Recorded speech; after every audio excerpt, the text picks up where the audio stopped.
Assalamualaikum warahmatullahi wabarakatuh. Saya Dr. Eri, saya dari Satgas COVID-19 Universitas Negeri Malang. Insya Allah hari ini kami akan memeragakan cara pemulasaraan jenazah yang terduga terinfeksi COVID-19. Akhir-akhir ini angka kematian, angka kejadian dan angka kematian dari rakyat Indonesia terutama yang terinfeksi COVID semakin hari semakin bertambah. Tentu ini bukan sesuatu yang bagus, tapi kita harus mempersiapkan diri, baik pribadi maupun secara warga, secara tim, secara kelompok. Kita harus mempersiapkan diri, utamanya bagaimana apabila di tempat tinggal kita, di sekitar tempat tinggal kita ada warga yang naudzubillah min dzalik ya, terinfeksi COVID-19 kemudian meninggal dunia. Apa yang harus kita lakukan? Tahap-tahap apa yang harus kita lakukan?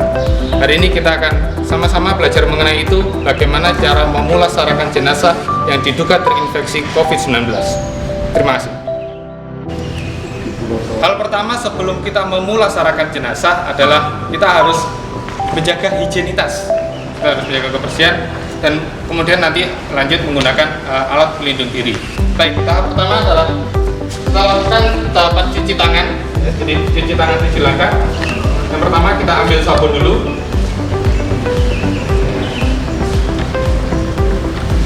Kita gosokkan di tangan. Kemudian kita nyalakan air sedikit, kita basahin. Kemudian kita lakukan prosedur cuci tangan menurut WHO ya, 7 langkah. Jadi yang pertama seperti ini. Kemudian punggung tangan, kemudian sela-sela jari tangan, kemudian seperti ini untuk jari-jari tangannya juga, kemudian ke masing-masing jari tangan supaya semuanya tercover dan semuanya bersih ya, terlindungi oleh sabun, kemudian pergelangan tangan. Tahap selanjutnya adalah kita mencuci tangan menggunakan air mengalir.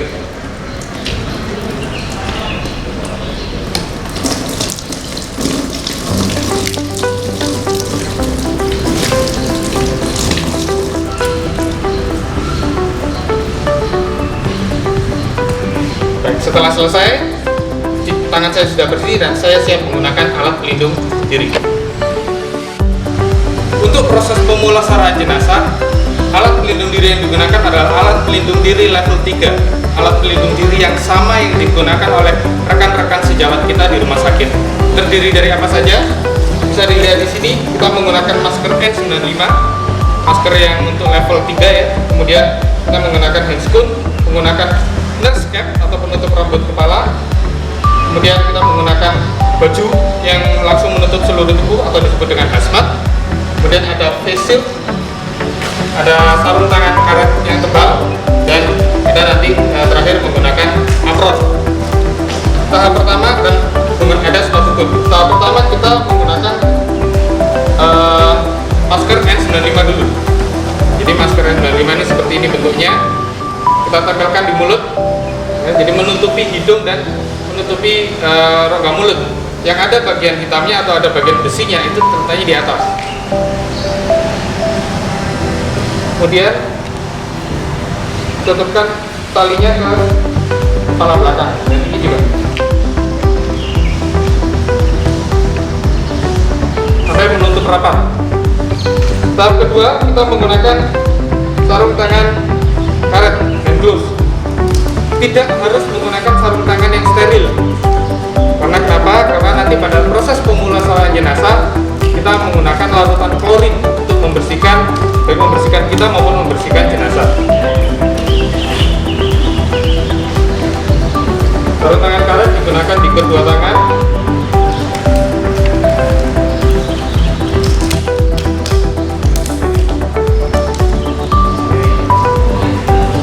Tahap selanjutnya adalah kita menggunakan nurse cap atau penutup rambut kepala. Kali ini bertujuan untuk supaya rambut dan bagian kepala bagian atas tidak tercemari virus corona dari jenazah, karena virus corona yang ada pada jenazah masih berpotensi menularkan kepada orang-orang yang menolongnya, sehingga kita sebagai penolong harus menggunakan alat pelindung diri yang baik. Untuk masker kita tutup sampai menutupi lubang telinga dan sampai ke belakang rambut. Untuk rekan-rekan yang menggunakan hijab tetap menggunakan masker tapi menutup semuanya. Untuk yang rambutnya panjang, bisa rambutnya digulung ya, kemudian masukkan ke dalam masker. Tahap selanjutnya adalah menggunakan hazmat. Nah, jadi hazmat ini adalah pakaian yang lurus memanjang dari leher ke bawah, bahkan ada yang sudah menggunakan hood ya, ada menggunakan topinya. Menggunakannya biasa saja.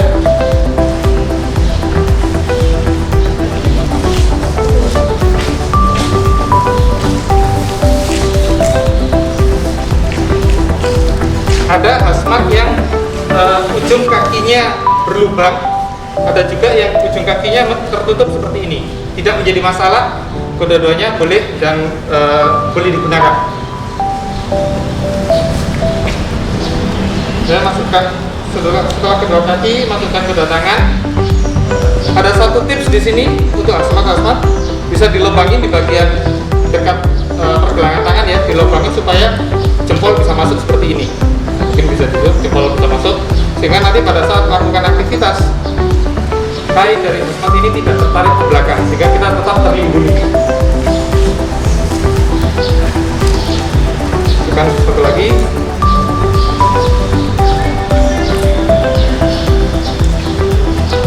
Jangan lupa untuk menutup bagian kepala yang di atas.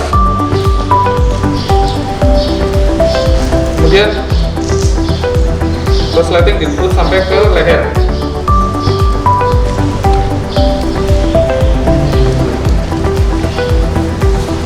Baik, setelah ini proses selanjutnya adalah kita menggunakan face shield. Face shield adalah satu alat yang biasanya dari mika ya, terbuat dari mika transparan. Yang tujuannya adalah untuk menghindari kontak supaya kita tidak menghirup udara yang ada di sekitar jenazah. Karena untuk jenazah-jenazah yang terindikasi terinfeksi COVID, percikan atau udara-udara yang ada di daerah wajah, terutama lubang hidung dan lubang mulut, itu diduga sebagai tempat pencemaran. Jadi di sana tempat berkumpulnya kuman atau virus corona. Usul digunakan dari belakang kemudian ke depan.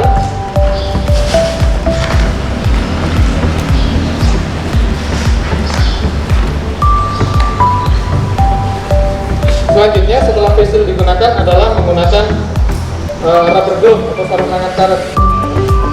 Kalau tadi sarung tangan yang pertama posisinya ada di dalam hazmat, baju hazmat, untuk rubber glove dia memang ada di luar. Jadi tujuannya supaya cairan tidak menembus, tidak menembus dari bagian hazmat.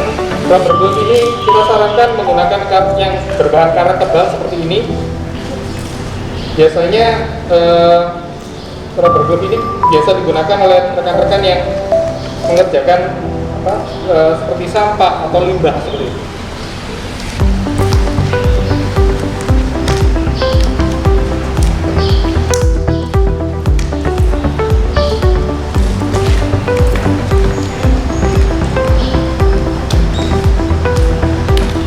Yang berikutnya kita menggunakan sepatu boot seperti biasa ya, standar.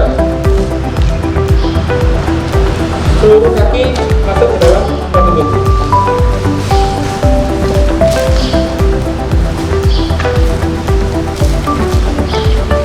Tujuannya adalah supaya pada saat kita memandikan jenazah tidak ada air yang masuk atau menembus bagian bawah dari hazmat. Yang terakhir yang digunakan adalah apron atau plastik ya, plastik pelindungnya bagian depan supaya kalau ada cairan yang terciprat ke tubuh bagian depan kita tidak menembus pakaian dalam kita, sehingga tubuh kita tetap steril, tidak terkontaminasi dari jenazah.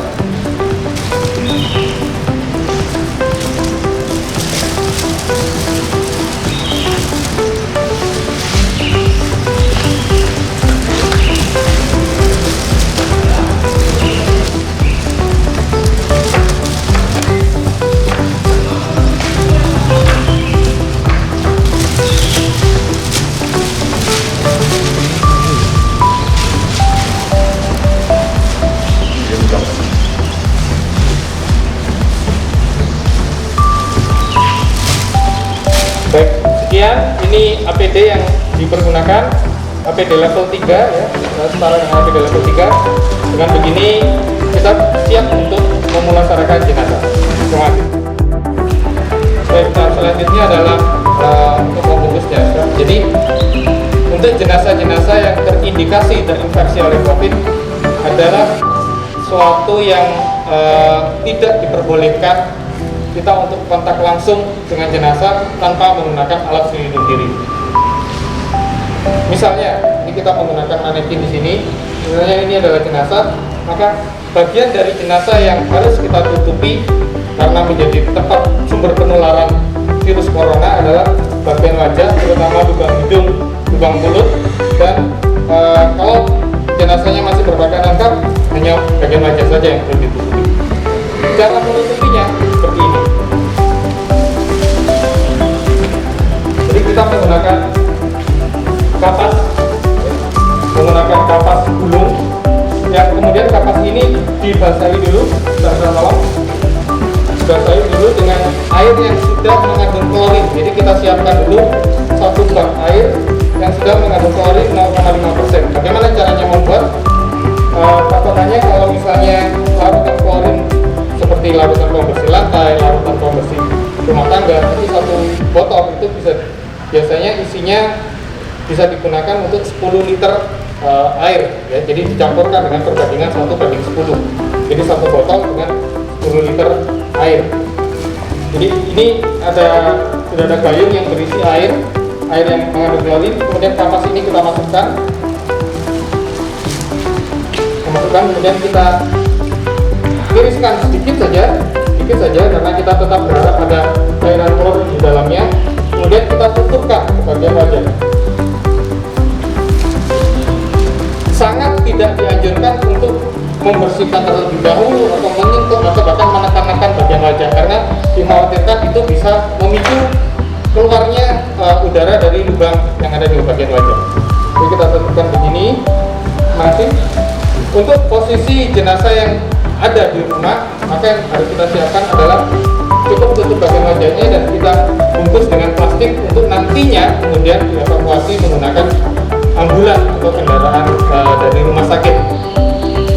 Proses untuk membungkus jenazah dengan asumsi ini berpakaian seperti biasa ya, kita berpakaian, kita tidak perlu melepas pakaian yang dikenakan oleh jenazah. Kita siapkan kantong plastik dan dibantu. Jadi kita menggunakan kantong plastik yang panjang. Di sini ada 3 kolong, jadi mulai dari kanan dulu. Kita angkat jenazah. Caranya mengangkat jenazah adalah, jadi kita siapkan kantong plastiknya di samping. Kita tarik, yang satu memegang bahu, satu memegang area paha bagian belakang. Kita miringkan, kita masukkan plastik sampai separuh badan. Kemudian jenazah kita lepaskan kembali. Kemudian kita miringkan ke sisi yang sebaliknya. Sisi yang sebaliknya, dan plastik kita tarik. Nah, setelah plastik melewati begini, kemudian kita bungkus ke jenazah yang bersangkutan. Setelah dibungkus, kemudian nanti diikat di ujung kaki dan di ujung kepala. Kemudian jenazah siap untuk dipindah atau ditransport ke ambulan atau ke kendaraan yang untuk kemudian dirujuk ke rumah sakit. Idealnya, perlu saya sampaikan di sini, idealnya memulasarkan jenazah yang terduga terinfeksi COVID-19 adalah dilakukan di rumah sakit. Tetapi ini tetap kita perlu melakukan upaya pelatihan dan edukasi ini karena kita berharap semua masyarakat sudah siap mandiri, terutama apabila ada warga di sekitar kita yang meninggal karena terinfeksi COVID, sehingga kita siap untuk melakukan pemulasaraan secara mandiri. Terima kasih. Dan apabila jenazah sudah siap dipindah di tempat yang untuk dimandikan, jadi misalkan tempatnya yang memang siap untuk dimandikan ya, misalnya di rumah. Kalau di rukun kematian itu biasanya sudah ada tempatnya sendiri. Jenazah kemudian kita lakukan seperti biasanya, kita tutup area sekitar jenazah. Tidak perlu banyak orang karena kita tetap melakukan physical distance, dan yang bertugas harus menggunakan APD level 3 seperti yang kami gunakan saat ini. Setelah kita buka seluruh pakaian yang melekat pada jenazah, kemudian tetap kapas yang ada di wajah yang sudah mengandung air berklorin tadi tidak boleh kita lepas. Tahap selanjutnya adalah kita menutup bagian di area kemaluan, baik itu jenazah laki-laki maupun perempuan, karena ada penelitian yang menyebutkan bahwa virus corona masih bisa menyebar melalui cairan-cairan yang ada di sekitar area kemaluan dari jenazah. Ini kapas kering, kita basahi dulu dengan menggunakan larutan klorin.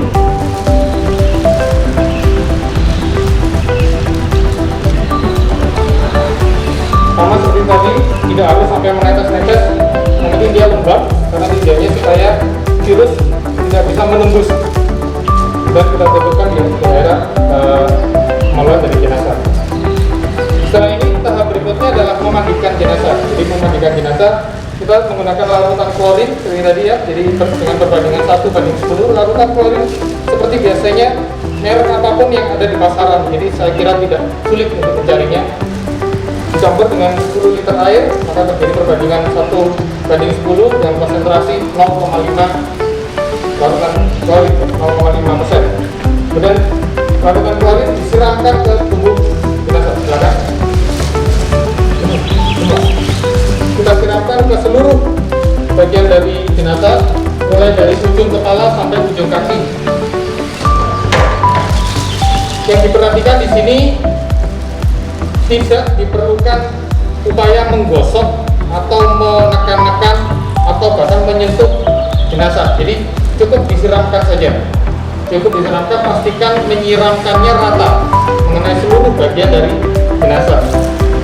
Mulai dari kepala, dada, lengan kanan, kiri, perut, area di sekitar selangkangan, kemudian dari kaki.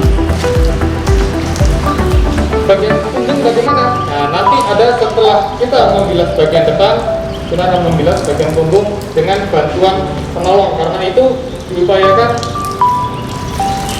minimal 2 orang, maksimal 3 orang saja. Kita tetap menggunakan physical distancing supaya virus corona ini tidak semakin menyebar kemana-mana.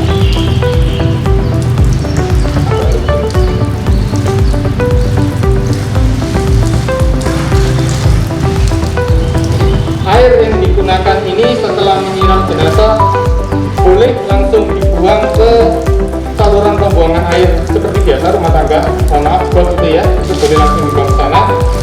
Atau kalau misalnya di area lapangan terbuka boleh langsung dibuang ke tanah dengan catatan tidak berjarak minimal harus 50 meter lebih dari sumber air. Jadi pastikan 50 meter sekitarnya tidak ada sumber air yang terbuka.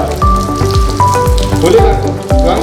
Larutan yang jatuh itu sudah larutan yang bersih, larutan yang steril karena mengandung klorin.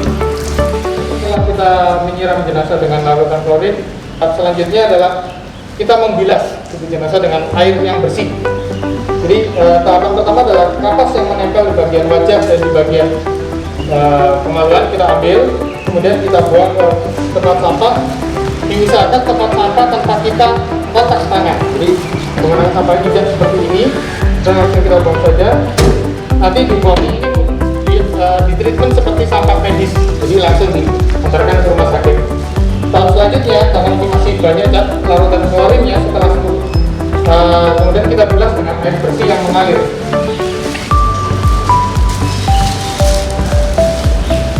Dibilas ke seluruh tubuh, mulai dari ujung kepala sampai ujung kaki. Membilasnya sama seperti yang tadi, cuma tadi bedanya dengan menggunakan gayung, ini menggunakan selang. Apakah boleh menggunakan gayung? Boleh, jadi menggunakan gayung yang lain. Jadi kalau yang untuk larutan klorin tetap dengan larutan klorin, yang air bersih khusus air bersih.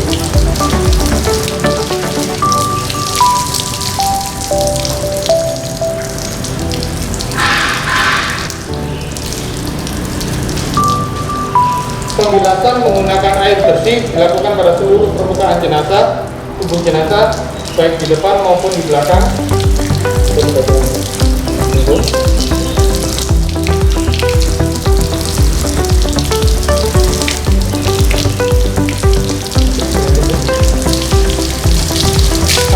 tadi kita bilas lagi dari kepala sampai ujung kaki.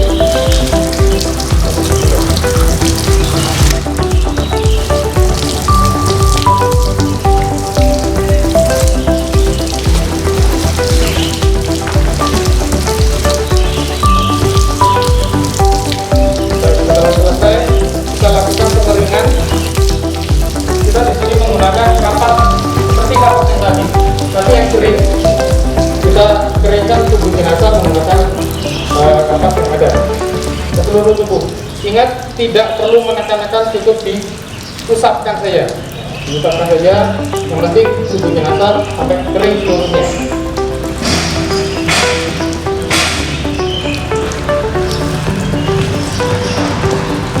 Jika kapasnya sudah basah, kita menggunakan kapas yang lain lagi yang sudah disiapkan oleh petugas lain.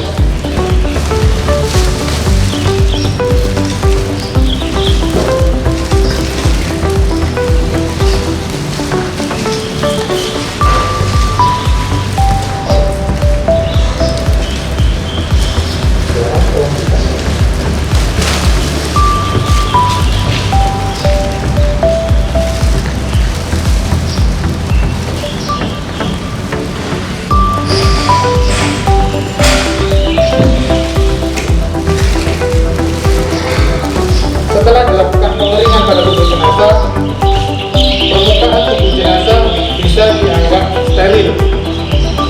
Apabila selanjutnya diperlukan kegiatan memandikan jenazah, atau mungkin untuk agama yang selain Islam kemudian diberikan pakaian atau dilakukan prosedur-prosedur yang lainnya, dipersilakan. Mau memandikan lagi sesuai syariatnya masing-masing, dipersilakan.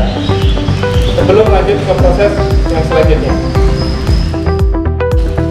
Setelah jenazah kering dari air pembilasan tadi, tahap selanjutnya adalah kita pindah ke tempat yang kering, tempat yang dari tempat untuk memandikan, ke tempat yang kering yang sudah disiapkan 3 lapisan yang terdiri dari plastik, kain kafan, dan plastik.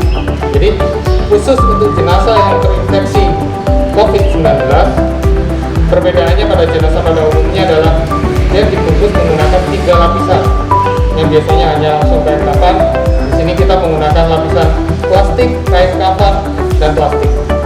Pertama kita pindahkan dulu, mohon bantuannya. Itu menghilang. Jadi untuk memindahkan jenazah kita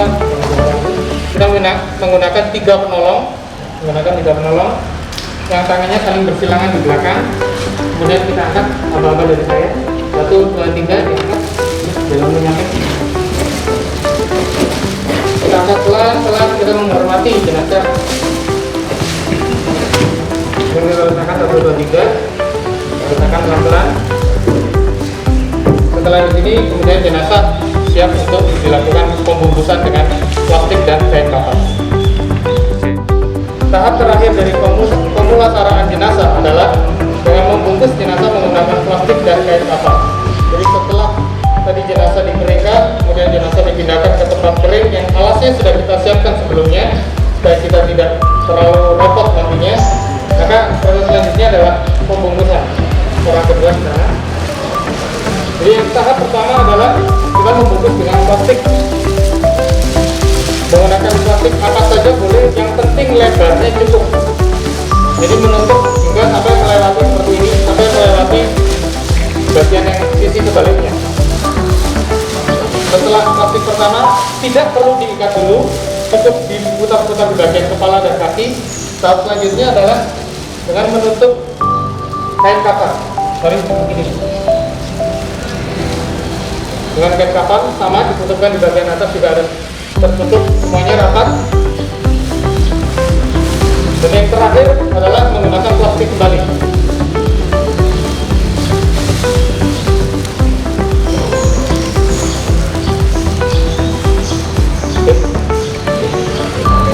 Yang terakhir kita menggunakan plastik terluar. Kita tutupkan lagi.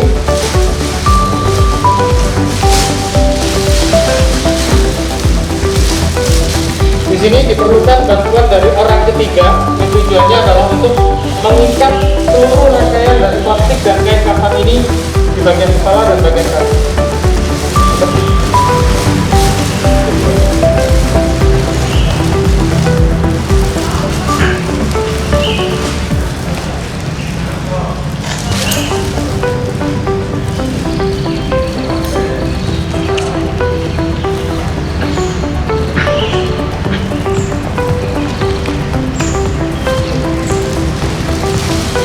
Setelah bagian kepala, bagian kaki tetap kita ikat seperti biasanya. Setelah kita ikat, kita siapkan peti jenazah karena prosedural untuk memakamkan jenazah yang terinfeksi COVID-19 adalah menggunakan peti jenazah. Jadi seluruh sama sekalian petinya itu semuanya masuk ke dalam liang lahat. Setelah ini kita siapkan peti jenazahnya. Baik, tahap terakhir dari pemulasaran jenazah adalah memasukkan jenazah ke dalam peti untuk selanjutnya kemudian dimakamkan. Untuk mengangkat jenazah kita menggunakan seperti tadi dengan teknik 3 orang, jadi 1 orang di bagian kepala dan bahu, 1 orang di bagian badan, dan orang ketiga ada di bagian pinggang sampai kaki. Sehingga diperlukan 3 orang penolong. Mari. Halo KTP. 1, 2, 3. Kita masukkan dengan kita memposisikan baik untuk kaki masuk dulu.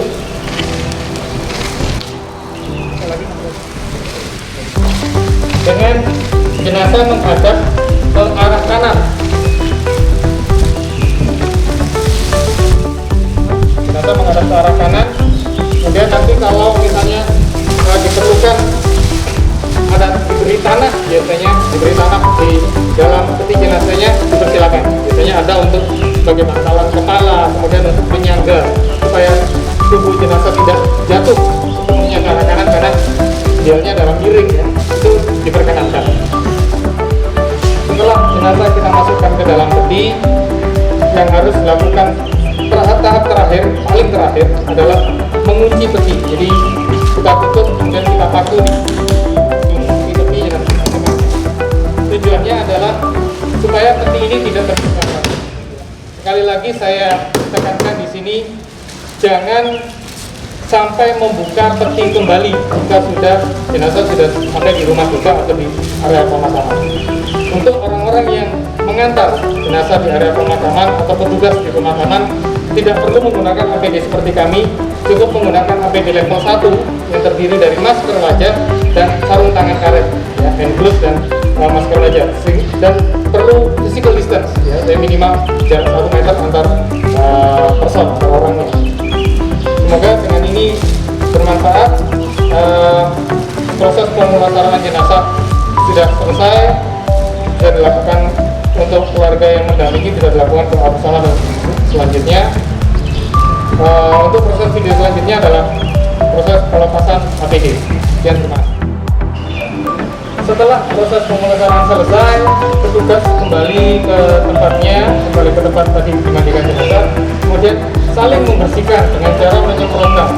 Jadi seperti ini, kita menggunakan alat semprot yang biasa digunakan untuk menyemprot ini dan disemprotkan ke seluruh badan. Jadi cukup. Begitu juga sebaliknya, saya juga melakukan penyemprotan ke rekan saya. Jadi sampai seluruhnya berputar, sampai seluruhnya sudah selesai, maka alat pelindung diri ini siap dilepaskan. Setelah tadi disemprot dengan menggunakan cairan disinfektan seluruh tubuh, kemudian alat pelindung diri ini siap dilepaskan. Hal ini menjadi penting karena ternyata salah satu penyebab kenapa tenaga medis masih banyak yang terinfeksi oleh virus corona adalah cara pelepasan alat pelindung dirinya masih belum tepat. Juga di sini kita belajar bersama-sama bagaimana cara melepas alat pelindung diri dengan baik dan benar. Yang pertama dilepaskan adalah sarung tangan. Jadi sarung tangan belum sini ya, ini dilepaskan dahulu. Kita melepasnya dengan menarik seperti ini. Yang bagian ini juga, jadi kita masukkan tangan kita ke dalam, kemudian kita tarik ke bagian luar. Setelah ini kemudian dimasukkan ke dalam bak air yang berisi larutan klorin. Kita kumpulkan dulu di sini.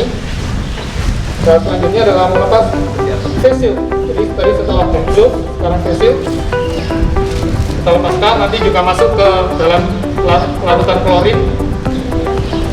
Dan selanjutnya adalah melepas apron.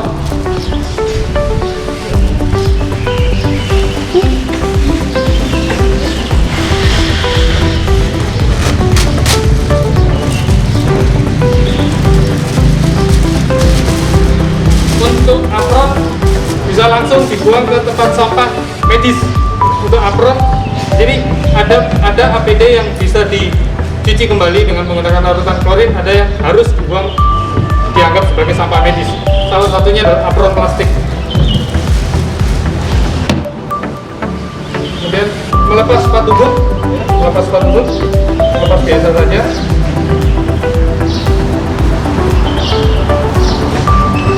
Kemudian dalam melepas hazmat, melepas hazmat ini harus hati-hati.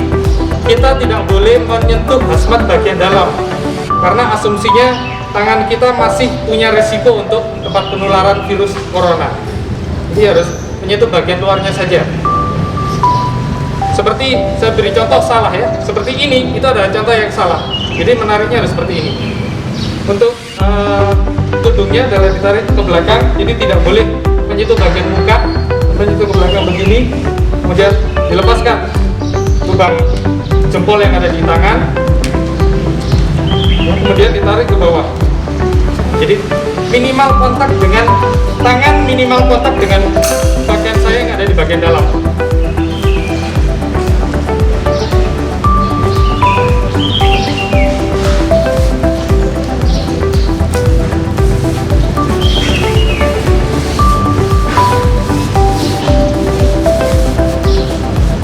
Selanjutnya, hazmat dan sepatu boot bisa masuk ke dalam kaleng yang berisi larutan klorin.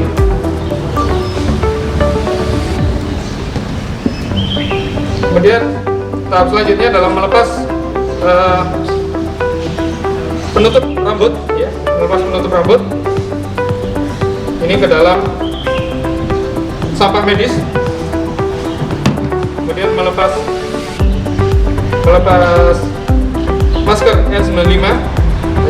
Cara melepas masker N95 adalah menjepit bagian depan. Jadi memegang bagian depan, kemudian ditarik ke atas. Jadi kita tidak menyentuh talinya yang bagian belakang. Jadi cukup menarik dan melepasnya ke atas. Dibuang ke sampah medis karena N95 idealnya adalah single use. Dan terakhir adalah melepas sarung tangan latex yang terakhir. Ini juga masuk ke sampah medis. Setelah ini semua dilakukan, APD telah terlepas dari tubuh saya. Yang selanjutnya harus dilakukan adalah saya cuci tangan 7 langkah seperti tadi di awal, dan kemudian mandi bersih, keramas seluruh tubuh, ganti baju yang bersih. Baju yang ini yang saya pakai masuk ke langsung dibersihkan, dicuci dengan deterjen seperti biasa. Kemudian baru saya bisa pulang ke rumah atau melakukan aktivitas lain selanjutnya. Baik. Sekian video mengenai pemulasaran jenazah COVID-19. Saya atas nama tim Satgas COVID-19 Universitas Negeri Malang mengucapkan banyak terima kasih. Mohon maaf jika ada salah dan kekurangan. Semoga kita semua selalu dilimpahkan kesehatan dan keselamatan oleh Allah Subhanahu wa taala. Assalamualaikum warahmatullahi wabarakatuh.